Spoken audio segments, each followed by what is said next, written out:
আপনি ওসিয়ত করবেন, হ্যাঁ মরে গেলে আমার কবর নামাজি খুলবি, কোনো বেয়া নামাজি কোদাল ধরে পায়ের দি না।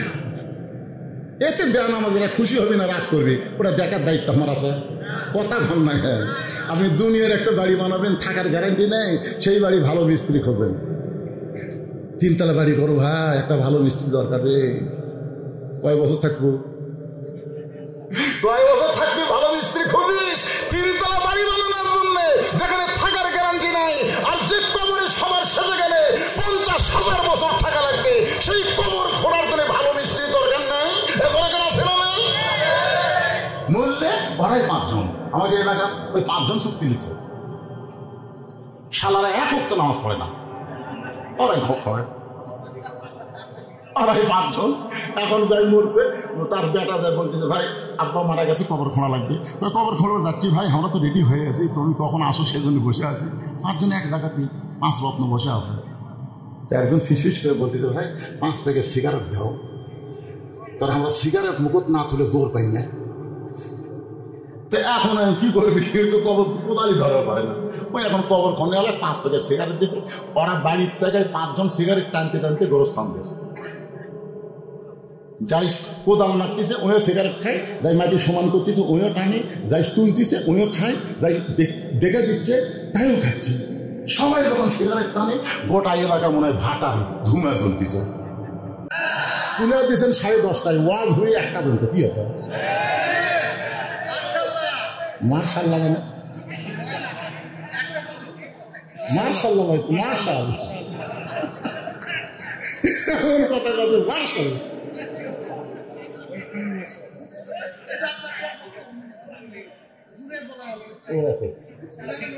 ভাই বলা কখন হচ্ছে বক্তব্য দিবেন না?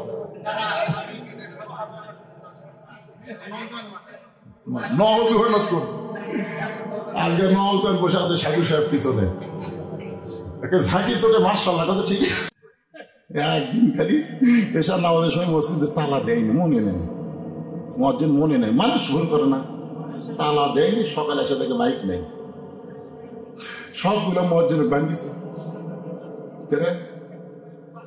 তালা দিস নি কেনা?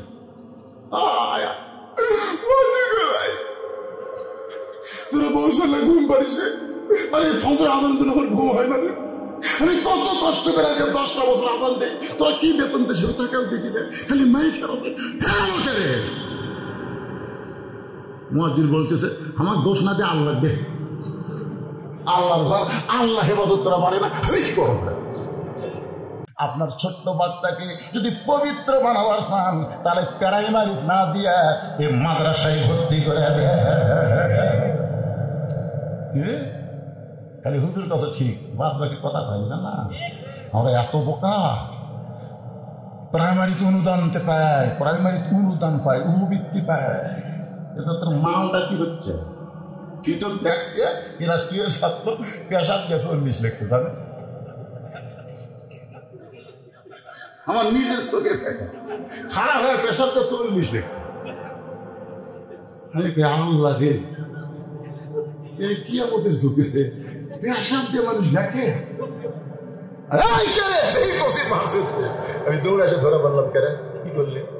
চাষা দোয়া করে নিয়োগ করছি 100 পর্যন্ত লেখবো, মানে 1 লিখে 200, আজকে পেশাব কম দিকে 40 লিখছে। আমি বলি, কেমনি পেশাব করা লাগে? তুই কোন ক্লাসে পড়িস? তুই পড়িস চাষা, কেমনি পেশাব করা লাগে তোর স্যার শিখাইনি? বসা থেকে সুন্দর ভাই পেশাব করা লাগে পাগলা। চাষা দেখি কয় প্রাইমারি পেশাব করার যায়, দেখি আমার স্যারই খাওয়ায়, আমার তো স্যারই যদি মারে তা আমি কি করবো? আজকে আমার প্রশংসা করেন, আগামীতে আমার দাওয়াত বেশি হোক। আপনাদের কোনোই লাভ নাই, বক্তার লাভ হোক। ডাক্তারের প্রশংসা করেন, আপনাদের লাভ নাই, ডাক্তারের রোগী বেড়ে যাবে। নেতার প্রশংসা করেন, আপনাদের কোনো লাভ নাই, নেতা ইলেকশনে ভোট বেশি পাবে। তাহলে আমরা দুনিয়াতে যার প্রশংসা করি তারই লাভ, আমাদের কোনো। কিন্তু এই মুহূর্তে যার প্রশংসা করলাম, আমরা প্রশংসা করাতে আল্লাহর কোনো লাভও নাই, না করলে আল্লাহর কোনো ক্ষতিও নাই। আল্লাহ আল্লাহ, জোরে গান কথা ঠিক কিনা? কিন্তু আমরা প্রশংসা করার কারণে আমরা কতটুকু লাভবান হলাম? একটা হাদিসে বলা হয়েছে তামলাউল মিজান, বলা হয়েছে মিজানটা কত বড়? আসমান এবং জমিনের সমান। আল্লাহ নেকি দিয়ে পরিপূর্ণ করে দেয়। এই যে সুবহানাল্লাহ বললেন, আপনারা যে এত চালাক, সুবহানাল্লাহ বলে আবার কি হলো? বসে আছেন কোন জায়গায়, আর আল্লাহ আপনাদের নামে নামে গাছ লাগাইলো জান্নাতের বাগানে। বলেন সুবহানাল্লাহ। আল্লাহ তাআলা আমাদেরকে মুসলমানের ঘরে মুসলমান হিসাবে কবুল করেছেন। খুশি না বেজার? আমি যে আয়াতে কারিমাগুলো তেলাওয়াত করছি, এর ভিতরে আজকে আলোচনার একটা বিষয় থাকবে। বর্তমানে গোটা পৃথিবীতে বাছাই করা মুসলমানদেরকে ইহুদি খ্রিস্টানরা হত্যা করার একটা পায়তারা করতেছে। জনগণ কথা ঠিক কি না? আসলে কি তারা হত্যা হচ্ছে না? আমরা অনেকেই মনে করি আজকে ফিলিস্তিনে 50 জন মারা গেল, আজকে ফিলিস্তিনে 100 জন মারা গেল, কিন্তু আল্লাহর কোরআন বলতেছে তাদেরকে মৃত্যু বলো না, আমি আল্লাহ বলতেছি তারা জীবিত। বলেন সুবহানাল্লাহ। আমাদের ধারণা মনে হচ্ছে মরতেছে, আসলে মরতেছে না। আমাদের সবাইকে যাওয়া লাগবেই, যেভাবে আপনি থাকেন যাওয়া যে লাগবে এ ব্যাপারে আমাদের কোনো সন্দেহ নাই। আমরা রিটার্ন টিকিট কাটছি, রিটার্ন টিকিট বোঝেন, আসলে যাইতে হবে, আসলে যাওয়া লাগবে। তাই আসেনি তার কথা আমরা বলবো না, যারা আমরা এসেছি তাদেরকে যাওয়া লাগবে। এখন কিভাবে যাবেন, কি অবস্থায় যাবেন, এই বিষয়টাকে সামনে নিয়ে আমি কয়েকটা আয়াত আপনাদের সামনে আলোচনা করার চেষ্টা করব। তবে সর্বপ্রথম আল্লাহর কাছে আমরা প্রশংসা এই কারণেই বেশি বেশি করব যে আল্লাহ আমাদের শুধু মুসলমানের ঘরে কবুল করেনি, বিশ্ব নবীর উম্মত হিসাবে আল্লাহ আমাদেরকে কবুল করেছেন। কি লাভ? কোনো কারণে যদি আমরা আটকে যাই, আটকে যাও বুঝলেন, হাসরের ময়দানে হয়তো মনে করেন আমরা আটকে গেলাম, এখানে আটকে দিছে আর আমাদের যাওয়ার কোনো বুদ্ধি নেই, তখন আমাদের নবী আমাদের ব্যাপারে আল্লাহর কাছে ওকালতি করবেন, আল্লাহর কাছে বারিশটারি করবেন, আমাদেরকে সুপারিশ করে জান্নাতে পৌঁছায় দিবেন। এমন ক্ষমতা আল্লাহ কেবলমাত্র আমাদের নবীকে দান করেছে। বলেন সুবহানাল্লাহ। এই জন্য ছোটবেলা একটা গান শুনতাম, তখন বুঝতাম না, কিন্তু এখন বুঝি। আপনারা সে গান শুনছেন? আছেন আমার মুক্তার, আছেন আমার বারিশটার, শেষ বিচার। কোন বিচার? হ্যাঁ, এই দুনিয়ার বাংলাদেশের বিচার না, বাংলাদেশের বিচার জোর যার মূল্যতার। জোর এখন কথা ঠিক কিনা? আপনারা 15.5 বছর কি দেখছেন? হাসিনার বিচার খালি ইশারা করছে, ভালো মানুষগুলো জেলখানা, খারাপ মানুষগুলো যাবেন। জোর এখন কথা ঠিক কিনা? যারা ইসলামের সবচাইতে বীর পুরুষ ছিল, অন্যায়ভাবে তাদেরকে ফাঁসির কাস্টে নিয়ে গেছে। জোর এখন কথা ঠিক কিনা? যিনি কোরআনের হক 50 বছর তাফসীর করেছেন, অন্যায়ভাবে 13 বছর জেলখানায় বন্দি রেখে তিনি যখন জেলখানার মধ্যে আমাদের দোয়া দ্বারা দিন দিন ভালো হচ্ছিল, তখন তাকে মিথ্যা নাটক করে হাসপাতালে নিয়ে গিয়ে তাকে হত্যা করা হয়েছে। জোরে কথা ঠিক কিনা? এগুলো বিচার না, এগুলো বিচারের নামে হলো প্রহসন। আসল বিচার হবে আল্লাহর কাছে। জোরে কথা ঠিক কিনা? এই জন্য গানের মধ্যে কি বলছে? শেষ বিচারের হাইকোর্টেতে তিনি আমায় করবেন পার, আমি পাপী তিনি জামিনদার। আমি হলাম পাপী আর তিনি হলেন বেগুনা মাসুম, যার কোনো পাপ নাই, তিনি হলেন আমাদের নবী। জোরে কোন সুবহানাল্লাহ।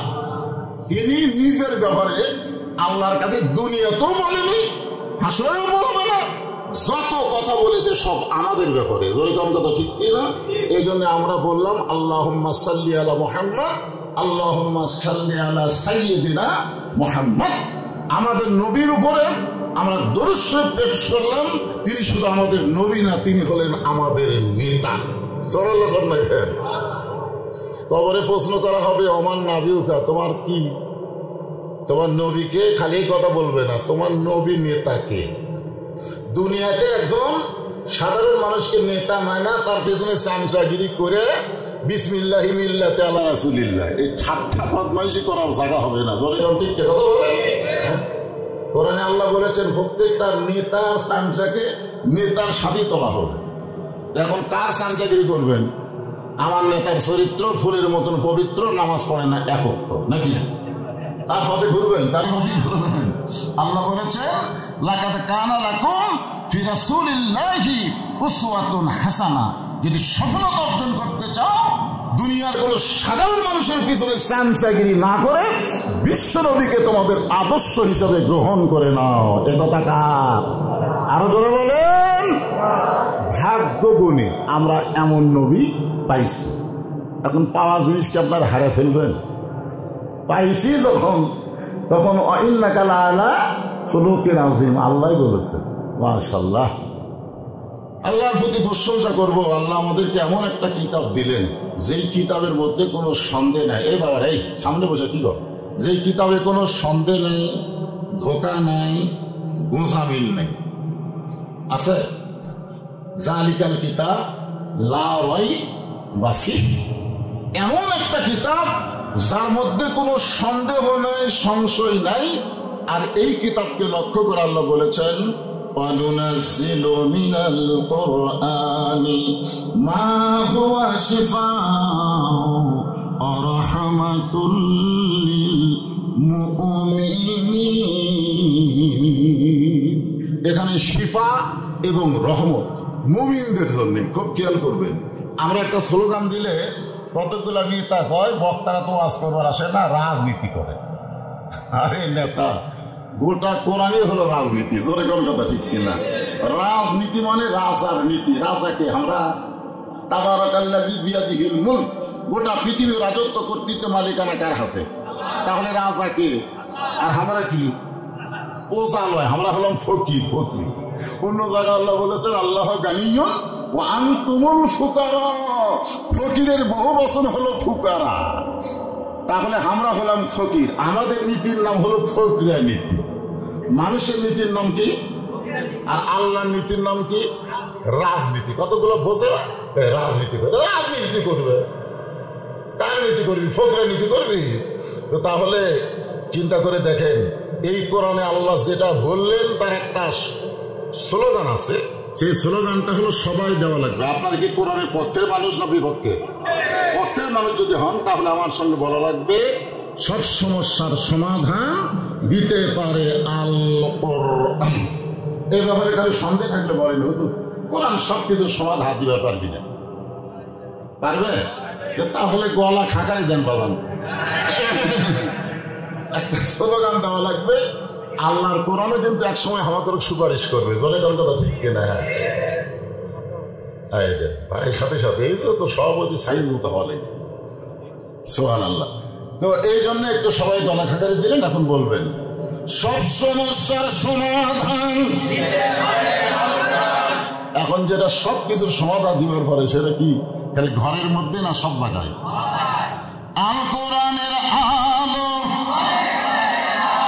ঘরে ঘরে কি? আমি তো বললাম না, সংসদে ওটা একটা ঘর, ও দরকার নেই। আমরা ঘর থবো না, আমরা সব জায়গার মধ্যে আল্লাহর কোরআন নিয়ে যাব। এর মধ্যে সংসদ আছে, রাষ্ট্রভবন আছে, গণভবন আছে, কোন জায়গায় কোরআন বাদ দেওয়া যাবে না। এই জন্য আল কোরআনের আলো সব জায়গায় যাবো। ধরে কোন কথা ঠিক কিনা? আয়না ঘর রাখা হবে জাদুঘরের মতন। জাদুঘর বোঝেন না? যদি ওই গ্রুপ কোনোদিন আসে, আসা মাত্রই সাইজ, আর নতুন করে আমাদের বানান লাগবে না, ওরাই বানাতে হয়ে গেছে। জনগণ কথা ঠিক। আসেন আল্লাহর কোরআন থেকে প্রথম যে আয়াতে কারিমা তেলাওয়াত করেছি সূরা মুলক, এটা সূরা বাকারা।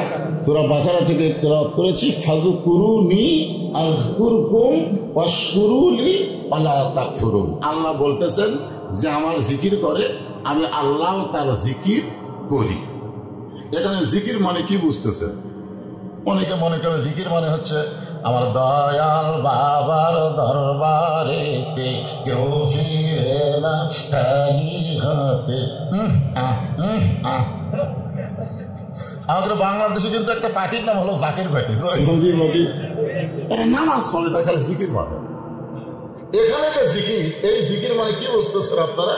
দেখেন আল্লাহ কোরআনে এক জায়গায় বলেছেন ইন্না নাহনু নাযালনা যিকরা ওয়া ইন্না লাহু লাহাফিজুন। এই কোরআনকে জিকির হিসাবে নাজিল করে আল্লাহ নিজেই হেফাজতের দায়িত্ব নিয়েছে। সুবহানাল্লাহ। আল্লাহ কিন্তু হাদিস হেফাজতের দায়িত্ব নেই।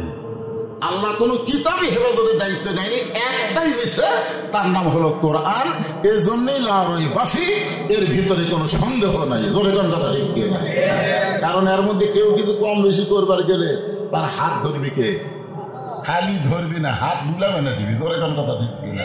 এই জন্য সে কোরআন থেকেই আমরা মোটামুটি আলোচনা শুনবো। আল্লাহ বলতেছেন যে আমার জিকির করে, আমি আল্লাহ তার জিকির করি। এখানে জিকির করা মানে স্মরণ করা। জোরে কোন কি করা? স্মরণ করা। একটা দৃষ্টান্ত দিই।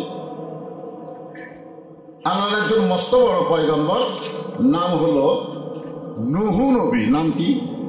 নূহ নবী। একটা দৃষ্টান্ত দিচ্ছি আপনাদেরকে, এই জিকিরের দৃষ্টান্ত। তিনি শুকনো জায়গায় একটা নৌকা তৈরি করতেছেন। নৌকা কিন্তু একটা দলের প্রতীকের নাম। জোরে কোন কথা ঠিক কিনা?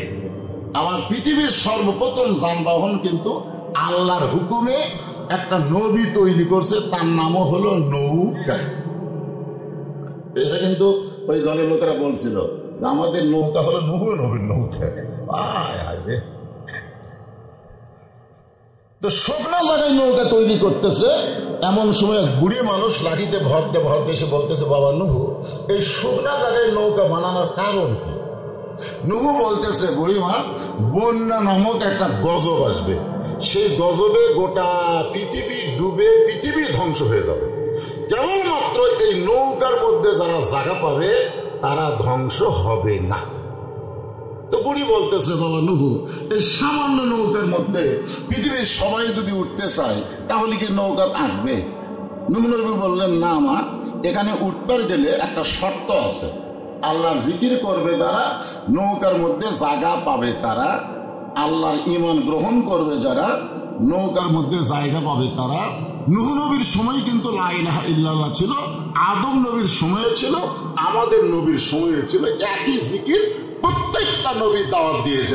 কথা ঠিক কি না? নূহ বললেন, আল্লাহর ঈমান গ্রহণ করবে যারা, নৌকার মধ্যে জায়গা পাবে তারা। সঙ্গে সঙ্গে বুড়ি বললেন, বাবা নূহ, তাহলে আমিও নৌকার মধ্যে জায়গা নিবার চাই। নূহ বললেন, বুড়িমা, তাহলে আপনি বলেন লা ইলাহা ইল্লাল্লাহ নূহ নবিয়ুল্লাহ। আপনারা এটা বললে কি গুনাহ হবে? তাহলে বলেন লা ইলাহা ইল্লাল্লাহ নূহ নবিয়ুল্লাহ। শুধুমাত্র মুসলমানেরা হিংসা নেই।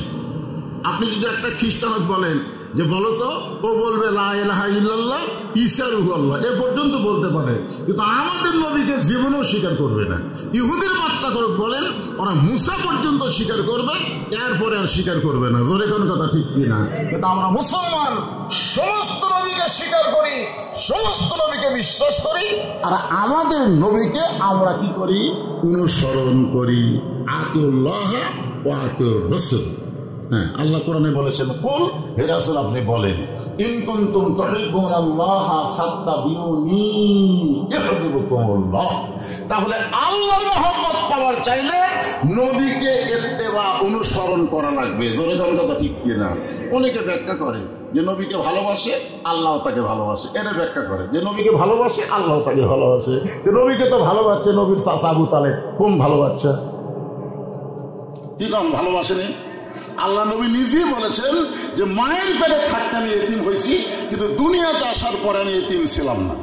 কারণ ভাগ্যগুণ এমন একটা চাচা পাইছি, যে চাচা আমাকে এমন ভাবে লালন পালন করছে, আমার যে বাবা নাই এটা আমি বুঝবার পারিনি। এরপরেও রাসূল আফসোস করে বলেছেন, আমার সেই চাচাকেও আল্লাহ জাহান্নাম দিবে, কারণ চাচা আমাকে মহব্বত করেছে কিন্তু আমাকে ইত্তেবা করেনি। জোরে কথা ঠিক কিনা? নবীর প্রতি তো রূপ করি, নবীর সালাম করি মসজিদের ভিতরে, কিন্তু নবীর সমাজ গড়ার কাজে অনেকের দ্বন্দ্ব মনে বাজে। মক্কার জীবন কান্দা কান্দা কর, মানুষ কানবি, কিন্তু মদিনার জীবন যখন বলবি তখন বলবি হুজুর আজিজ গেলাম। খেরে পাগলা, মক্কার জীবন হলো দাওয়াতে জিন্দেগি, আর মদিনার জীবন হলো পুরা ইসলাম। ধরে কোন কথা ঠিক কিনা?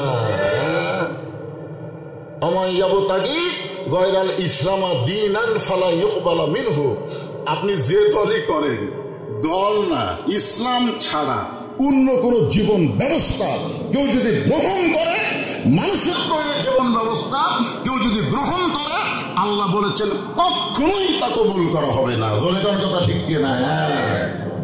হ্যাঁ, কখনোই কবুল করা হবে না। এখন আপনারা চিন্তা করেন কোন জীবন ব্যবস্থা গ্রহণ করবেন, কোনটা মানুষের না আল্লাহ?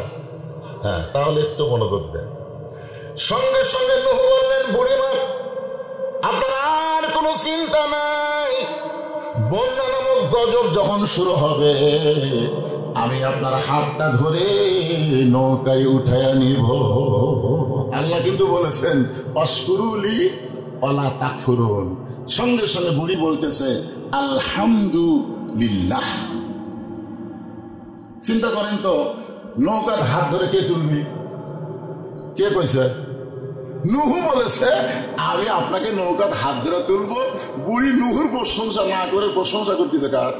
কারণ ঈমান গ্রহণ করার পরে প্রত্যেকটা ঈমানদারকে বুঝতে হবে যে আল্লাহ ছাড়া অন্য কারো প্রশংসা করা যাবে না। যদি বুড়ি ঈমান গ্রহণ না করত তাহলে নূহ নবীর প্রশংসা করত। আমরা যেরকম মানুষের প্রশংসা করি, আমাদের একটা নেতা ভাই, সেই নেতা রে, ও রে বাবা রে, মানুষের প্রশংসা করি না। তো নূহ কি করলো? বাবা নূহ তুমি খুব ভালো মানুষ, বাবা বিপদের দিন আমাকে হাত ধরে নৌকা দুটাবা, তোমার মতন ভালো মানুষ কেউ নাই। বুড়ি ওদিকে খেয়ালই নাই, বুড়ি বলতেছে আলহামদুলিল্লাহ। অশকুরুলি, প্রশংসা করতে হবে কার? আল্লাহ ছাড়া যদি অন্য কারো প্রশংসা করেন ওয়ালা তাকফুরুন, সেটা কুফরি হবে। আল্লাহ বলেছেন কুফরি করিও না। বন্যা গজব শুরু হয়ে গেল, গোটা পৃথিবী 40 দিন পর্যন্ত পানির তলে ডুবে থাকলো।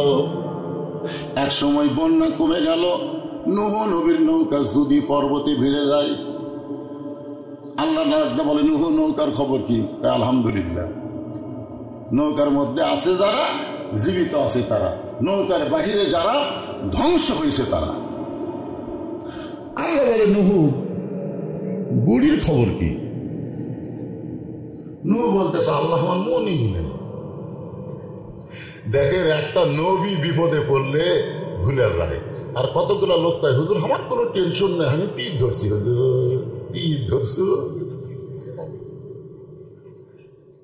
ঠিক আছে, এরকম আছে না? নাই? হ্যাঁ, কি ধরছেন? ধরছেন কি করবেন হুজুর? আমি ঠিক মতো পীরের খেদমত করলে পীরই আমার টানে লেছে। পীরই জান্নাত পাবি কিনা আগে সেই চিন্তা করো। যার জান্নাতের ব্যাপারে কোনো সন্দেহ নাই তাকে ইত্তেবা করা লাগবে, যার কোনো আগেও পাপ নাই পরেও পাপ নাই, যাকে আল্লাহ মাসুম ঘোষণা করেছে। জোরে জোরে কথা ঠিক, যার চরিত্র সম্পর্কে আল্লাহর নাম যোগ হয়েছে ওয়া ইন্নাকা লাআলা খুলুকিন আযীম। চিন্তা করছেন? নূহ নবী বলতেছে আল্লাহ আমার মনেই নাই। আল্লাহ বলে নূহ তাহলে বুড়িটার খবর কি? নূহ বলতেছে বন্যার পানিতে সবাই ধ্বংস হয়ে গেছে, বুড়িটাও ধ্বংস। কারণ 40 দিন পানির তলে ডুবে ছিল, থাকে। আল্লাহ বলেন নূহ আজগুবি কোনো কথা বলা যাবে না, কথা বলার আগে তদন্ত করে কথা বলতে হবে। আজকে আমাদের বাংলাদেশে মুসলমানেরা আজগুবি কথা বলে। আজগুবি আজগুবি বলেন না? একটা হুজুর সম্পর্কে, আমার সম্পর্কে অনেক আজগুবি বলে, হুজুর এত টাকাইলে কি করে বলে। কিন্তু দু একজন আমাকে মোবাইল করে ওয়াজ তো ভালোই করেন, কিন্তু ওয়াজের পরে এত টাকা নেয়, আপনি কি করেন? আপনার চিন্তা করেন এই মাদ্রাসার প্রতি মাসে কত খরচ? 23,000 টাকা প্রতি মাসে খরচ। আর আমার মাদ্রাসার কারেন্ট বিল দেওয়া লাগে প্রতি মাসে 20,000 কারেন্ট বিল। তাহলে শিক্ষকের বেতন, শিক্ষকের বেতন, বাবুর্চির বেতন, আমার যে বাবুর্চি তার বেতন 12,000। আমার শিক্ষক দুটা মাদ্রাসা, একটা মহিলা মাদ্রাসা আর একটা ছেলেদের মাদ্রাসা, দুই মাদ্রাসায় 2 থেকে 2.5 লাখ টাকা প্রতি মাসে খরচ হয়। একটা টাকাও আজ পর্যন্ত পৃথিবীর কেউ বলতে পারবে না হুজুর কারো টাকা দান সব গালিছে। এই যে ওয়াজ করে যে টাকা যায়, সেই টাকা আমি এতিম বাচ্চাদেরকে খাওয়াই, হুজুরদের বেতন দিই। এটা তদন্ত করার দরকার আছে না? নাই করছেন কোনো দিন? আজগুবি। একদিন যাবো যে বেটা আমার সব জিজ্ঞাসা করেন এর নাম কি, আর জিজ্ঞাসা করেন তো গেছে কয়েকদিন মামুন জিজ্ঞাসা করেন 5 গেছে 4টা লোক জায়গায়, আপনিও গেছেন? হ্যাঁ মাশাআল্লাহ। আমার মহিলা মাদ্রাসা হলো 3 তলা। ফেসবুক আপনি ইউটিউবে সার্চ দেবেন বদরুশিদের মাদ্রাসা, তাহলে দেখে পাবেন। যেখানে এই যে বিল্ডিং গুলা করা হয়েছে, পৃথিবীর কারো কাছ থেকে 1 টাকা দান সদকা করা হয়নি। এই ওয়াজের টাকা প্রতিদিন রাত জায়গা জায়গায় কামাই করি, আর এই টাকাগুলো আল্লাহ রাসূলকে খুশি করার জন্য খরচ করি। বিনা তদন্তে আজকে আমার বিরুদ্ধে 4 টনে গল্প করে। তদন্ত করার দরকার আছে না? নাই দরকার আছে না? হ্যাঁ, ওয়াজ করবে গেলে হুজুর আগে বসে একটু দেন, হুজুরকে বাড়ি দিয়ে পারিস না? এলাকাতে তদন্ত কর। মসজিদ খালি ওয়াজ করে, হুজুরের চরিত্র কিরকম, হুজুরের ব্যবহার কিরকম, হুজুর কেমন মানুষ, একটু তদন্ত করা লাগবে না? আমার আহসানু কাওলাম মিম্মান দাআ ইলাল্লাহ ওয়া আমিলা সালিহান ওয়া ক্বালা ইন্নানী মিনাল মুসলিমিন। আল্লাহ কোরআনে বলে দিয়েছেন দাওয়াতকারীর চরিত্র কেমন হওয়া লাগবে। সে যদি পুরোপুরি আত্মসমর্পণকারী মুসলমান না হয়, সে কেমন উত্তম মানুষ হবে? আগে নিজ আমল, তারপরে পরকে আমলের কথা বলা লাগবে। যদি কার কথা ঠিক কিনা? আল্লাহ বলেন নূহ, আজ নবী কোনো কথা বলা যাবে না, কথা বলার আগে তদন্ত করে কথা বলতে হবে। নূহ তুমি তদন্ত করে দেখো তো বুড়ি তার খবর কি। নূহ নবী তদন্ত করতে গিয়ে দেখে বুড়ি তো দূরের কথা, বুড়ির ওই যে ঝুবড়ি বাড়ি পর্যন্ত কিছুই হয়নি। ফাযকুরুনি আযকুরকুম। চিন্তা করে দেখে ঝুবড়ি বাড়ির মধ্যে বুড়ি স্মরণ করে কাকে? আল্লাহ। আর আল্লাহ কি বুড়ি স্মরণ করবি না? আপনারা মনে করতেছেন এত মানুষের মধ্যে আল্লাহ আমার কথা মনে ধরবে কি? এই যে ফিলিস্তিন ইসরায়েল মারতেছে, আল্লাহ ঘুম পাড়তেছে। ধরে যারা আল্লাহ ঘুম পাড়তেছে। হাসিনা দীর্ঘদিন বাংলাদেশের আলিমদের অত্যাচার করছে, 15.5 বছর আমি বাড়ির ঘুমাবার পারি। জানেন, আমি সিরাজগঞ্জের মোড়ে আছি, বউ মোবাইল করে বলতেছে এখন কোথায় আছেন হুজুর? আমি গেলাম রোডে আইছি, 2 কেজি আমি ওই যে চমচম দিছি আমার মেয়েদের জন্যে। আমার বউ কান্দেরকে আসেন না, চমচম লাগবে না, আপনি আসেন না। আমি গেলাম কেন? বলে সন্ধ্যা থেকে পুলিশের গাড়ি গেটে ঘুরতেছে, কোন চোর বাটপারকে ধরা ধরে ঘুরতেছে না, আমার ধরবে। চিন্তা করছে আল্লাহ তো বলছে ওয়ালা নাবলুওয়ান্নাকুম বিশাইইন মিনাল খাউফি ওয়াল জুই ওয়া নাকসিম মিনাল আমওয়ালি ওয়াল আনফুসি ওয়াস সামারাত ওয়া বাশশিরিস সাবিরিন। কি করবেন আপনি? কি করবেন? আমি সঙ্গে সঙ্গে আমার শ্বশুরকে মোবাইল করলাম, আব্বা আমার বাড়িতে আজকে যাওয়া যাবে না, আজকে আপনার বাসা। শ্বশুরকে নাউযুবিল্লাহ, খবরদার এই কাম করো না, কারণ যদি জানবার পরে তুমি আমার বাসা, সেটা আমাকে ধরবে।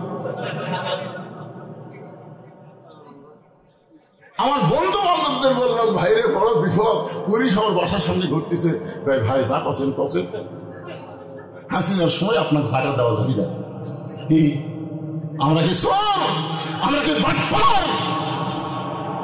আমরা কোরআনের হক কথা বলেছি সবসময়, এই কারণে এত নির্যাতন করা হয়েছে। জলে কোন কথা ঠিক করে কথা বলে। আজকে হাসিনা আছে, মনে করবেন ইসরায়েল থাকবি আল্লাহর বার, দুনিয়ার বার। আল্লাহ ধরে না ধরে না, এমন ধরো ধরবি চিহ্ন পর্যন্ত থবি না। ধরে কথা বলেন, আল্লাহ ধরবি না। এদেশ আমার, এদেশ আমার বাপের। তোর বাপের দেশ তুই করিয়েছ? হ্যাঁ, এত অহংকারী কথা। 5 তলা তুটে 1.5 লাখ টাকার খাট, 12,000 টাকার কম্বল, রাত 9টার সময় করে তার মানে দিয়া কয় আমার বাড়ি আমার ঘর, হামাক নামাইকে। এই কয় বেটা ঘুমাইছে, 2 কান্দের ফেরেশতা বলতেছে আল্লাহ আল্লাহুম্মা বিইসমিকা আমুতু আহিয়া। এই দোয়া করে ঘুমাসা দরকার। কি করে ঘুমাইলো? ই তো মরার কথা ভুলে গেছে। ই আমার বাড়ি আমার ঘর, হামাক নামাইকে। কি মনে করতেছেন? আমি যে আয়াত করলাম, আয়াতে তো ব্যাখ্যা করে নি। অনুনাজ্জিলু মিনাল কুরআনি মা হুয়া শিফাউ ওয়া রাহমাতুল লিল মুমিনিন। এই কোরআনকে মহব্বত করে শোনেন, বিশ্বাস করেন, এই কোরআনকে মহব্বত করে পেশাব লাগার পরেও যারা পেশাব বন্ধ করে থাকবে, আল্লাহর কোরআনের ইজ্জত দেওয়ার কারণে পেশাব জাতীয় যত ব্যারাম আল্লাহ ভালো করে দিবে। আমার ডায়াবেটিস বাড়তে বাড়তে খালি 24, 26, 28, 32 কমে না। আমি ডাক্তারের কাছে যাই, আমার সব কিছু চেক করে বলতেছে হুজুর আপনার যে অবস্থা, আপনার ওয়াজ বাদ দেওয়া লাগবে। আমি বললাম ওয়াজ বাদ কেন দেওয়া লাগবে? আপনার 1 ঘন্টা পর পর পেশাব করা লাগবে। কারণ ওয়াজ যখন করবেন, শোনেন, ওয়াজ যখন করবেন এই ওয়াজের কথা বলার ফাঁকিতে আপনার পেশাবের থলিতে এসে পেশাব জমা হয়ে যাবে। আপনি যদি পেশাব আটকে ওয়াজ করেন আপনার কিডনি ড্যামেজ হবে। 1 ঘন্টা পর পর পেশাব করা লাগবে। আমি চিন্তা করলাম কেন 1 ঘন্টা পর পর যদি আমি পেশাবের ছুটি চাই আমাকেও দাওয়াত দিবে কেমন? আপনি এই সময় এটা করতেছেন বাজার না মানে না। এখন চিন্তা করে আমি চিন্তা করলাম কি করি। এক ওয়াজ ভাই বলেন ডাক্তারের কথা মতোই যে 1 ঘন্টা হচ্ছে আমি দেখি আমার তলপাট খালি চোঁচো করতেছে। আমি সভাপতির দিকে টাকা দেখি, 2টা সভাপতি সহসভাপতি 2 জনই দাঁড়িয়ে চাষা। সহসভাপতি মনে হয় কিছুক্ষণ আগে বিড়ি খাচ্ছে, ওর দিকে তাকালে ওই গন্ধ পাওয়া যায়।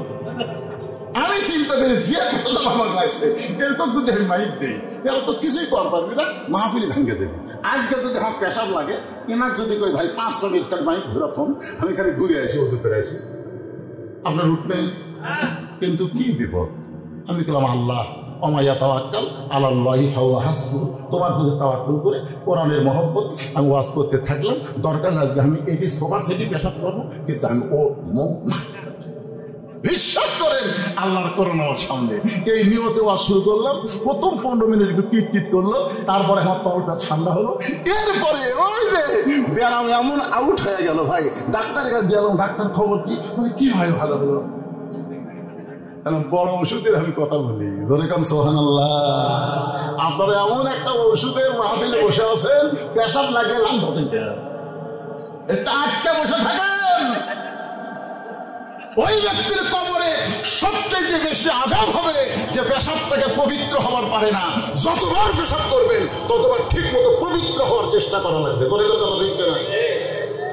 যাচ্ছেন আর মারতেছেন আর মাত্র মাথা ধুয়ে চলে আসছেন, তারপর টপ টপ করে যে ভাড়াবি কি মন খারাপ করতেছেন? তাহলে আমার ভাই কি বললেন? এটাই কোরআনের অর্থ। যখন বিপদ আপদ মুসিবত আসবে তখন তোমরা বলবা ইন্না লিল্লাহি ওয়া ইন্না ইলাইহি রাজিউন। খাদিজাতুল কুবরা যখন দুনিয়া থেকে বিদায় নিচ্ছে, ভাইজান একটু তাফসীর শুনে মনোযোগ দেন। তখন আল্লাহ নবী তাকায় দেখে 4টা মেয়ে বসা বসা কান দিচ্ছে। কয় মেয়ে? 4টা মেয়ে। কি বাবা কিছু কবে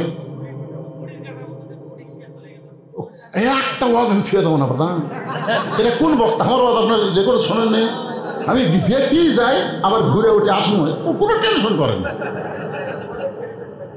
হ্যাঁ না না না টেনশন করতেছেন, আমি ওয়াজ ছাড়িয়ে যাওয়ার বক্তা। আমার কাছে আপনার শোনেননি, যত ঘুরি দুনিয়া ঘুরে আবার শেষ উঠেই মারে। আমার হয়তো ঘড়ি আছে টাইম মতো আসে, আসলে কেবল 12টা বাজতেছে, আরো চলবি, অসুবিধা আছে? তুলে দিয়েছেন 10:30টায়, ওয়াজ হয়ে 1টা পর্যন্ত, কি আছে? মাশাআল্লাহ মানে মাশাআল্লাহ মাশাআল্লাহ কথা বলতে মাশাআল্লাহ।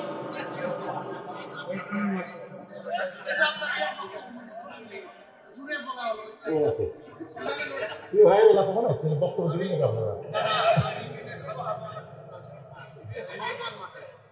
নওয়াজ মেহনত করছে।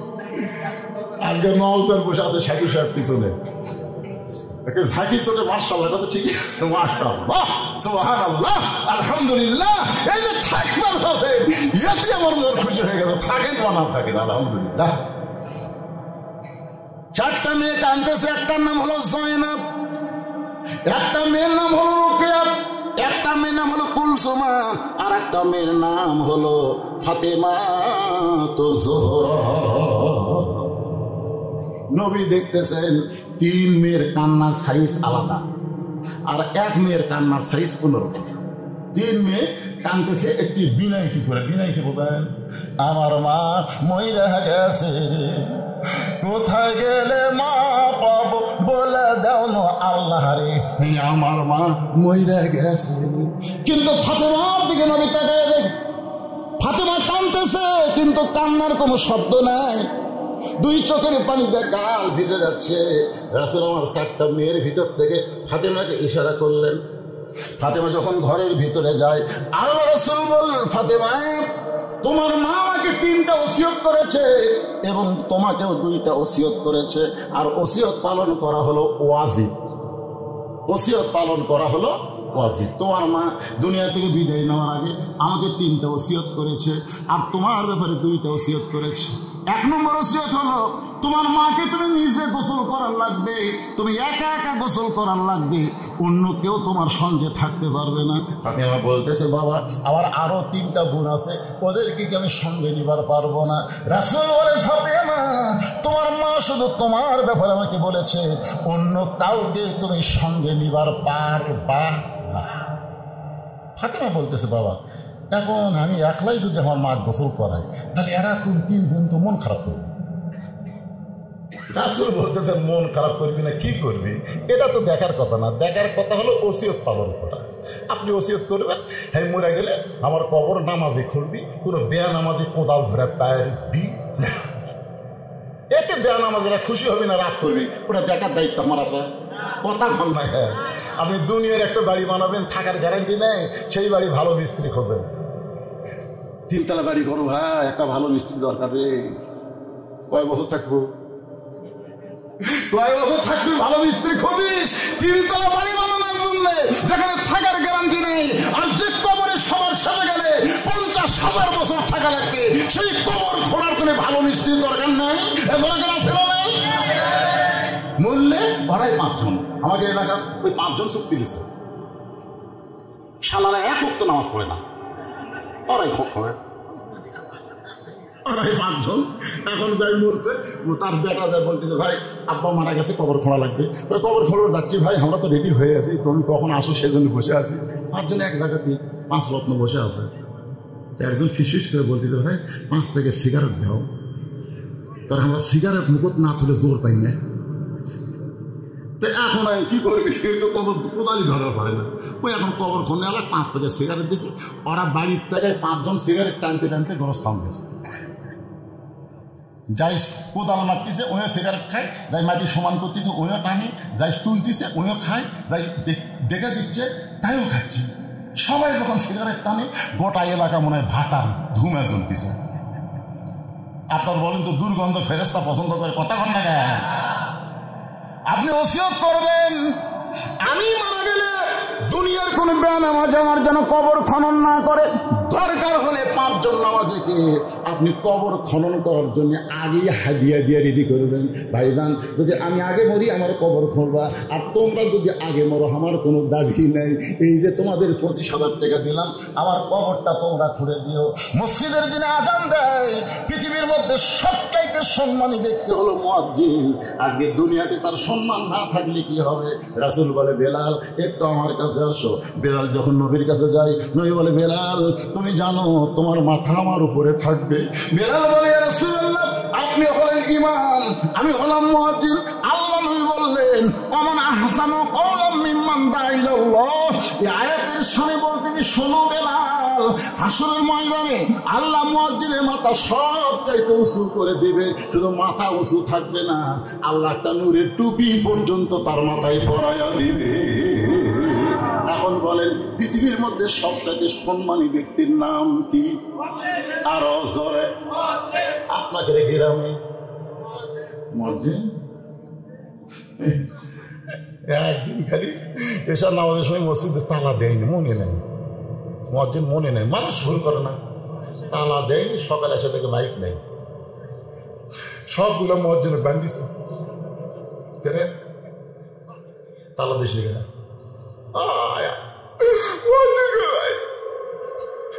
তোরা বলছিল ঘুম পাড়িস, আরে ফজর আজান দিলে আমার ঘুম হয় না। আমি কত কষ্ট করে 10টা বছর আজান দিই, তোরা কি বেতন দিস টাকা দেখি না, খালি মাই খারাপ। মুয়াজ্জিন বলতেছে আমার দোষ না, যে আল্লাহ দিয়ে, আল্লাহ ঘর, আল্লাহ হেফাজত করা পারে না, আমি কি করবো?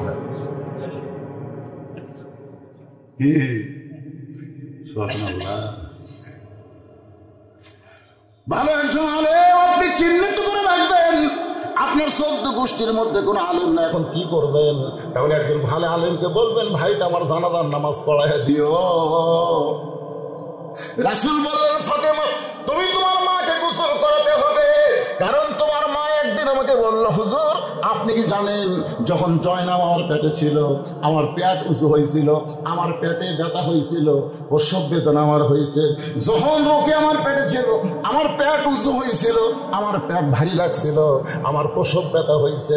যখন কুলসুম আমার পেটে ছিল, আমার পেট ভারী হয়েছিল। কুলসুমের জন্ম নেওয়ার সময় আমার কষ্ট হয়েছে।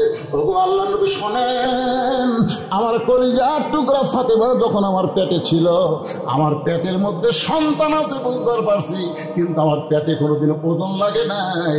আর ফাতেমা জন্মের সময় আমি প্রসব ব্যথা পাই নাই। ফাতেমা যখন জন্ম নিল, আমি তখন মা তাকায় দেখি ফাতেমা তার দুইটা হাত দিয়া তার ইজ্জত ঢেকে দুনিয়াতে এসেছে।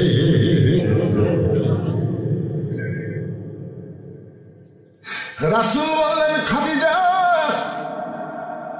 যে ফাতেমাকে নিয়ে আপনি এত সুন্দর বয়ান করলেন, আপনি কি জানেন এই ফাতেমা শুধু পর্দার মধ্যে জন্ম নেয়নি, ফাতেমা পর্দার ভিতর দুনিয়া থেকে বিদায় নিবে। খাদিজা, আমি নবী তখন থাকবো না, আপনি তখন থাকবেন না। এই ফাতেমা এমন হবে দুনিয়া থেকে বিদায় নিবে, যেমন পর্দা করেছে দুনিয়ায় তেমনই তার কবর হবে।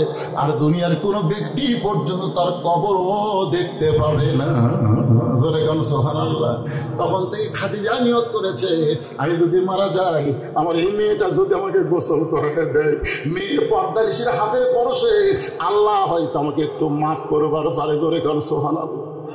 ফাতেমা নিজে নিজে মাকে গোসল করাই দিলেন। গোসল করার পরে এবার বাবাকে বলতেছে, বাবা, মা আর একটা কি ওসিয়ত করেছে? বলে, আর একটা ওসিয়ত হলো, তোমার মাকে তুমি একা একা কাফনের কাপড় পরাতে হবে। বাবা, এই গোসল না একলা করা যায়, এই কাপড় পরাতে যদি একলা যায়, তাহলে আমার তিনটা বোন তো মন খারাপ করবে। কে মন খারাপ করলো সেটা পরের কথা, ওসিয়ত পালন করা লাগবে। ফাতেমা বলতেছেন, বাবা তাহলে দেন কাপড়। সঙ্গে সঙ্গে নবী একটা জুব্বা এনে ফাতেমার হাতে দেয়। ফাতেমা বলতেছে, বাবা, আমি মায়ের কাছে গল্প শুনেছি, আমার মা যখন পৃথিবীর সবচাইতে ধনবতী রমণী ছিল, আপনি তখন সবচাইতে গরিব ছিলেন। আপনার মতন গরিব মানুষকে আমার মা স্বামীর স্বীকৃতি দিয়ে সম্মান দিল। আজকে আমার মা দুনিয়া থেকে বিদায় নিল, মক্কার দোকানে কি নতুন কোনো কাপড় নাই? নতুন কাপড় না দিয়া এই পুরাতন জুব্বা দিচ্ছেন কেন বাবা? ও বাবা, মা দুনিয়া থেকে বিদায় নেওয়ার সাথে সাথে কি আপনি মাকে ভুলে গেলেন? রাসূল কাঁদে। ফাতেমা বলে, বাবা কেন কাঁদতেছেন? রাসূল বলে, ফাতেমা রে, এই জুব্বা দুনিয়ার কোন সাধারণ জুব্বা নয় মা। এই জুব্বা পরে আমি গাড়ে হীরার মধ্যে যখন ছিলাম, এই জুব্বা পরা অবস্থায় ফেরেশতা জিবরাইল আমাকে বুকের মধ্যে জাপটে ধরেছে। আমার উপরে আল্লাহর কোরআনের 5টা আয়াত আল্লাহ নাজিল করেছে। আমি যখন গাড়ি হীরা থেকে নেমে আসলাম, আমার গোটা দেহ ঘরমাক্ত দেখে তোর মা খাদিজা বলল, হুজুর আমি প্রতিদিন গাড়ি হীরায় আপনাকে খাবার পৌঁছাই দিই, আজকে এমন কি হলো আপনি গোটা শরীর ঘেমে গেল। রাসূল বলে, খাদিজা আপনি জানেন না, যেইটা দুনিয়ার কোনো পাহাড় সহ্য করতে পারবে না, যেইটা কারো উপর আল্লাহ নাজিল করে নাই, সেই পবিত্র কোরআন আজকে আল্লাহর উপর আমার উপর নাজিল করেছে। খাদিজা বলতেন, হুজুর কি নাজিল হলো? রাসূল বললেন, এ পড়ো। প্রথম বললেন পড়ো, প্রথম বললেন পড়ো। আমি যখন পড়তে চাই না, সঙ্গে সঙ্গে বললেন বিসমি রাব্বিকাল্লাযী খলাক। আপনি পড়েন সে আল্লাহর নামে যে আপনাকে সৃষ্টি করেছেন। রাসূল বলে, খাদিজা এমন পড়া পড়েছি যে পড়ার ভিতরে আমার আল্লাহ আছে। ধরে কোন সুবহানাল্লাহ।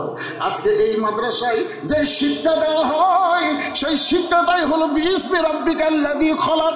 যেইটা ধরতে গেলে লা ইয়ামুসসুহু ইল্লাল মুতাহহারুন, কখনোই স্পর্শ করা যাবে না যতক্ষণ আপনি পবিত্র না হবেন।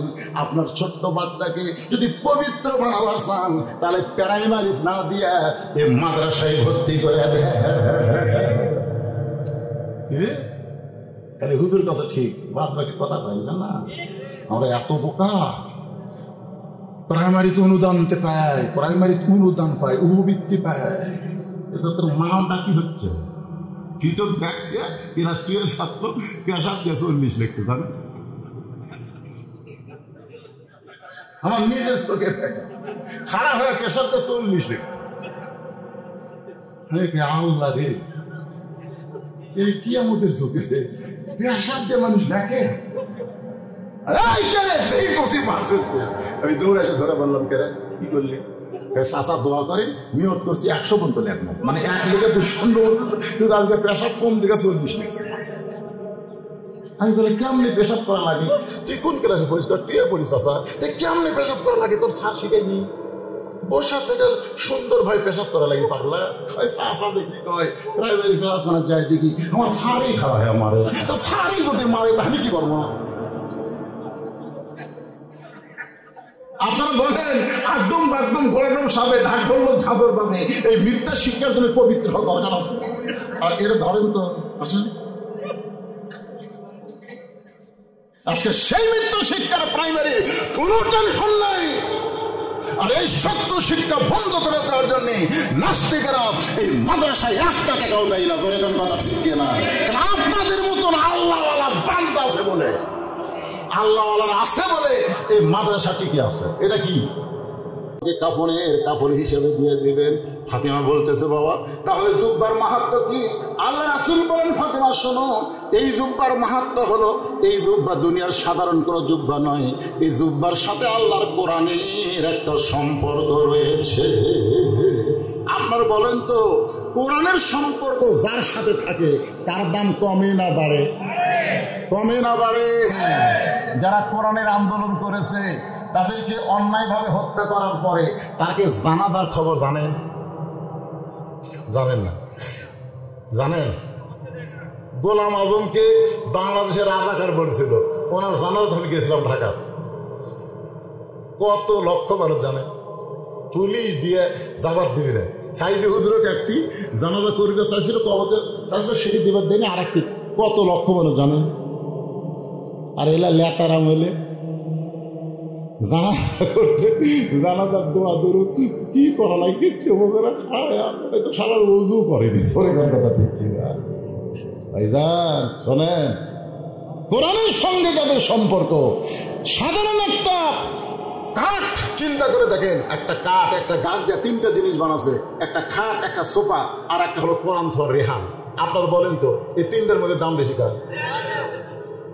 একদিনে কোরআন শরীফ লিবারেছে অসতর্ক মুহূর্তে রেহাল মাটি পড়িছে, মাটি পড়া মানে পায়ের ওপর পড়ছে, সাথে সাথে রেহাল তুলে চুমা খাচ্ছে। রেহাল কায় কেড়ে খাট, একই গাছের মধ্যে ছিলাম রে, আমি পায়ের কাছে খালি পড়েছি, আমার 3বার চুমা খেলো, তোর কে খবর কি? খাট করছে আমাকে যে লাগতেই ভাই, সোফা কয় আমাকে লাগতে না, তুমি বানাতে রে। রেহাল বলতেছে বল তো কারণ কি? বলে কারণ হলো আমাদের সম্পর্ক মানুষের সাথে আর তোর সম্পর্ক আল্লাহর কোরআনের সাথে। একটা কোরআনের সাথে কাঠের রেহাল যদি তার দাম বেড়ে যায়, কোরআনের একটা কাপড় যেটা কোরআন ঢাকা রাখে সেই কাপড়ের দাম যদি বেড়ে যায়, আপনার সেই কোরআনের সঙ্গে সম্পর্ক রাখার জন্য মাসে 100 বছরে 1200 টাকা চাইলেন, কিন্তু সম্পর্ক করতেছেন না। এই মাদের সাথে সম্পর্ক করলেই তো কোরআনের সাথে সম্পর্ক হবে, করতেছে। এই দেখেন স্লিপ খালি ঠিক হয়ে গেছে। এখন এতগুলো স্লিপ আমি আর বলে পারবো না, আমার বাকি কয়টা ওয়াশ করা লাগবে, ঠিক কিনা বলে না? এ ভাই স্লিপ লেখা মাত্রই কবুল হয়ে গেছে, আলহামদুলিল্লাহ।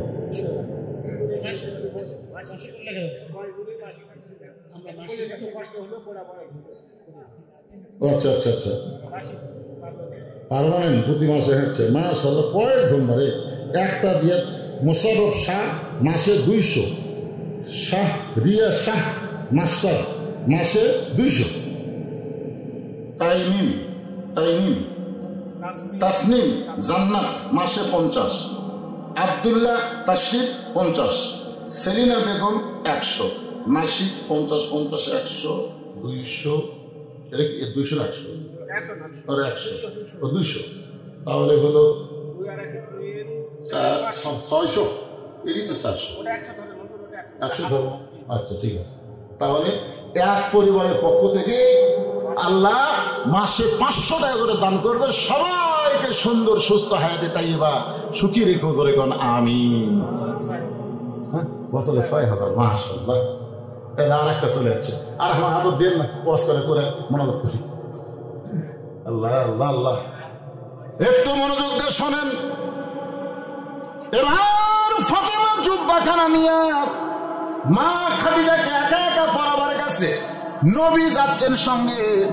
ফাতেমা যখন ঘরের মধ্যে ঢুকছে, আল্লাহ নবী নিজেই দরজা বন্ধ করে দিলেন। কিছুক্ষণ পরে নবী তাকে ফাতেমা দরজা খুলে বের হচ্ছে। ফাতেমা মুসকি মুসকি হাসতেছে।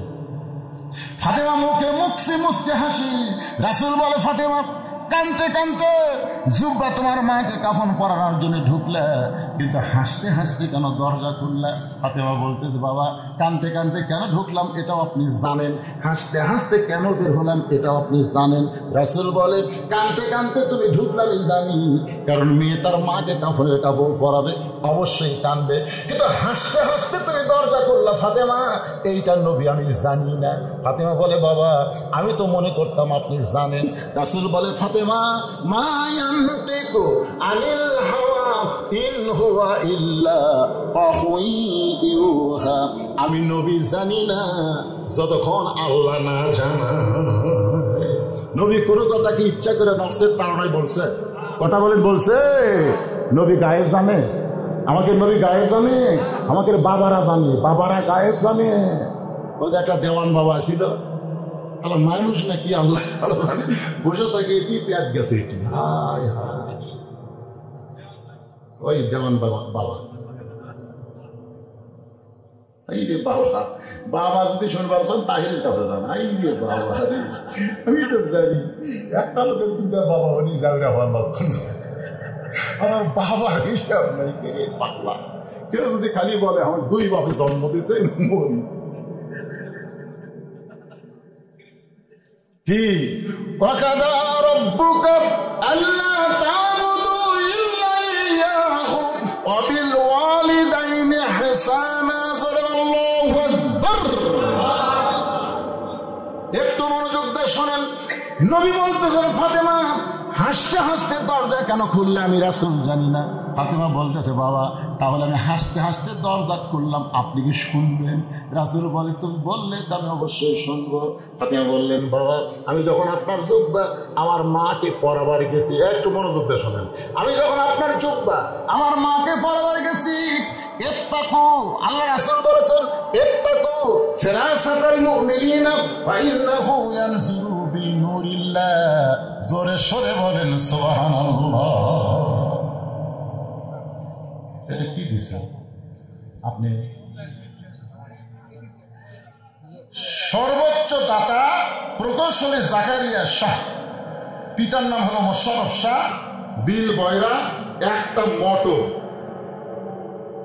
আর মাসিক চাঁদা প্রতি মাসে 500। একটা মোটর মানে ও 3 মাসে দিবে, দিছেন মাশাআল্লাহ।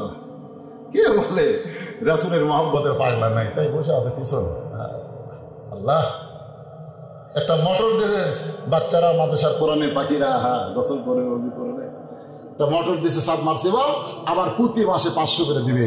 আমরা দোয়া করি আল্লাহ রহমত বরকতে তাকে হেফাজত করো, ধরে করো, আমিন আমিন। আমাকে এগুলো দিয়ে না বলবেন, হ্যাঁ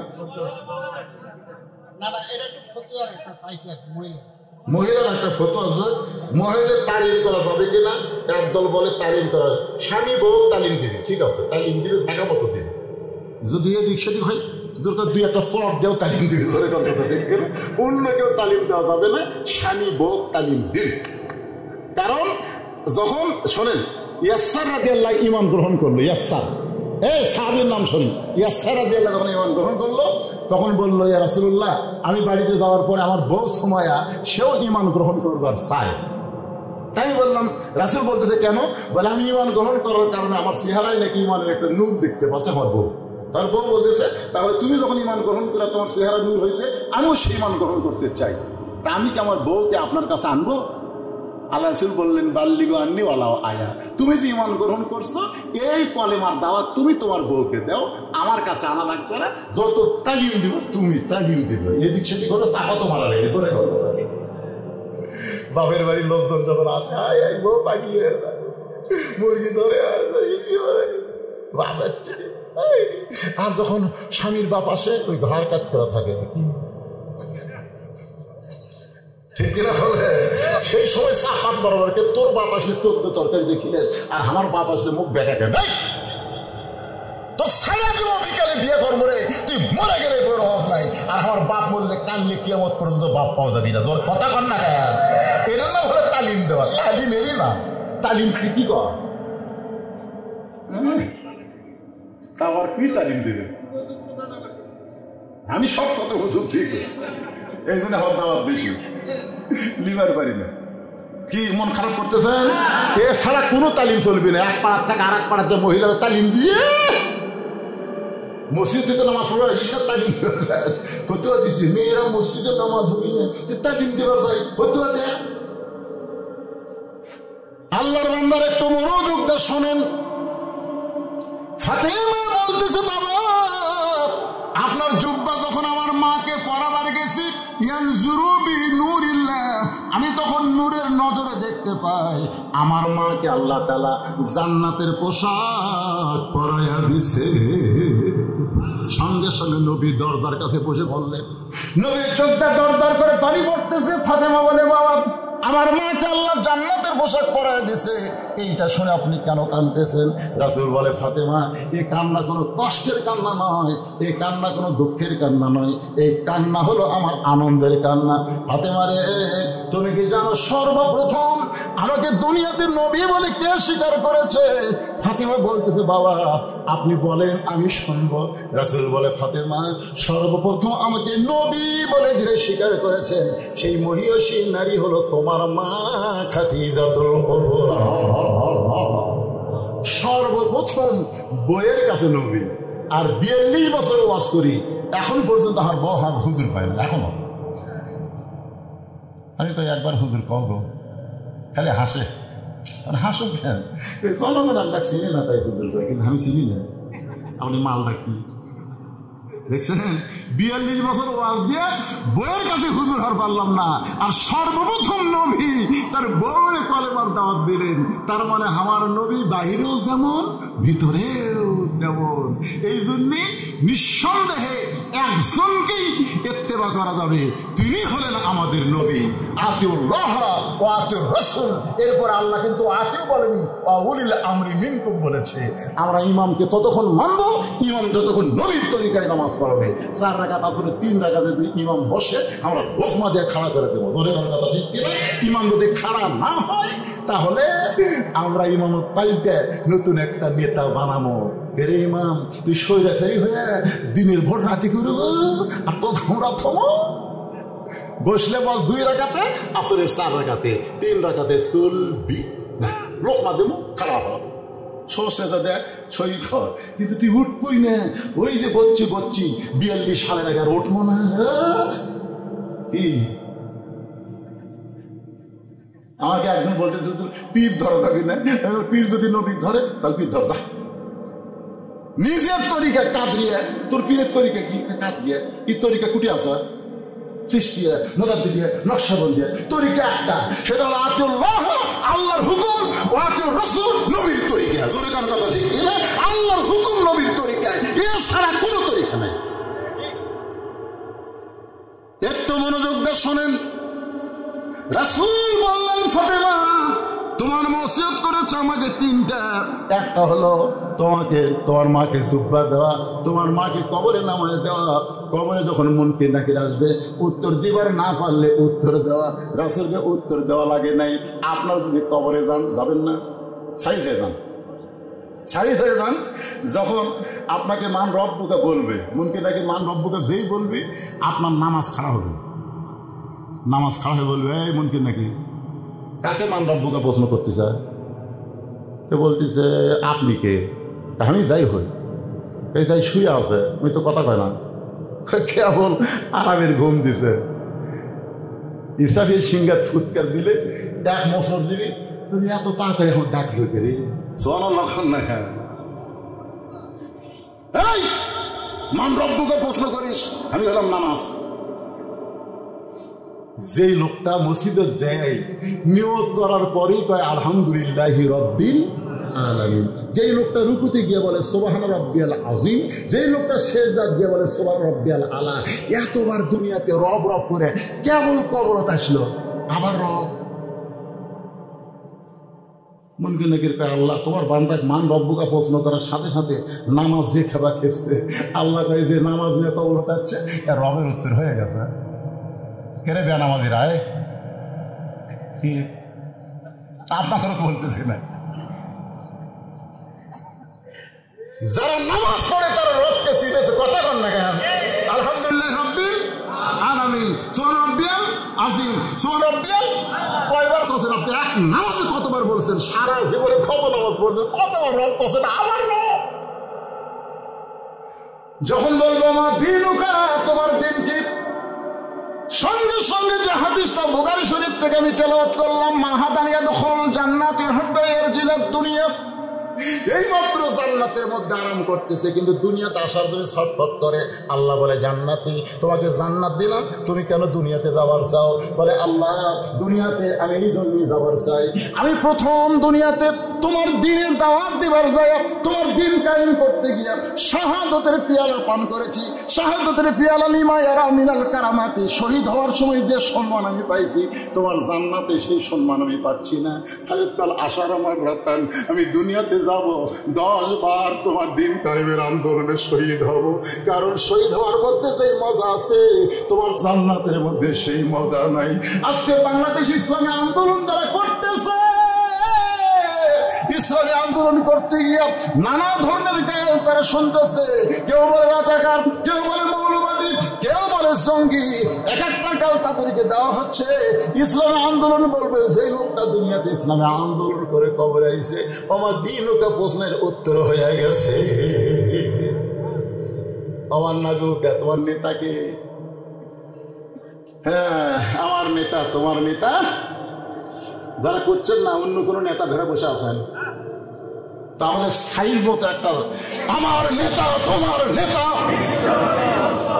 আল্লাহ এই নেতাকে গ্রহণ করে, এই নেতাকে অনুসরণ করে দুনিয়া থেকে যাওয়ার তৌফিক আমাদেরকে আল্লাহ দান করুক। সকলে বলে আল্লাহুম্মা আমিন। বুড়িটার আমল কিছু না, নূহ নবী বললেন বুড়িমা কি আমল করছে? আমলটা হলো আমাইয়া তাওয়াক্কাল আলাল্লাহি ফাহুয়া হাসবু, কাকু ধরা দরকার নেই, একমাত্র আল্লাহকেই সবসময় জিকির করতে হবে। আল্লাহর জিকির যদি ভিতরে থাকে, কেউ যদি খেয়াল নাও করে আল্লাহ আপনাকে খেয়াল করবে। জোরে করে কথা দিচ্ছি না ভাইজান, আমরা মোনাজাত করো, আপনারা কি মোনাজাত করেন না? মোনাজাতের কথা শুনে দৌড় দেন। শহীদুল ইসলাম 2000 টাকা দান করছে, আল্লাহ কবুল করেন। ভাইজান আপনি কি বলবেন? আল্লাহুম্মা আমিন। اللهم انت السلام ومنك السلام تباركت يا ذا الجلال والاكرام ربنا آتنا في الدنيا حسنه وفي الاخره حسنه وقنا عذاب النار ربنا ظلمنا انفسنا وان لم تغفر لنا وترحمنا لنكونن من الخاسرين رب ارحمهما كما ربياني صغيرا। সবাই বলেন যাদের বাপ মা কবরে গেছে, রব্বি রহমহুমা কামা রব্বায়ানি সগীরা। আল্লাহ এই মাদ্রাসায় নগদে বাকিতে যারা দান করেছে, আল্লাহ সব দানকে কবুল করো, এই মাদ্রাসাকে কিয়ামত পর্যন্ত কবুল করো। আজকের মাহফিলের সম্মানিত সভাপতি কবুল করো, সহসভাপতিদের কবুল করো, প্রধান অতিথি বিশেষ অতিথিদের কবুল করো, সুধীজনদের কবুল করো। আল্লাহ এই গভীর রাত পর্যন্ত তোমার কোরআনের তাফসীর আলোচনা যারা শুনেছে, তাদের সকলকে কোরআনের কর্মী হওয়ার তৌফিক দিয়ে দাও। আল্লাহ আল্লাহ মান্দাকে কোরআনের ঘাঁটি হিসাবে কবুল করে নাও, বিল বয়রাকে কোরআনের নূর হিসাবে কবুল করে নাও।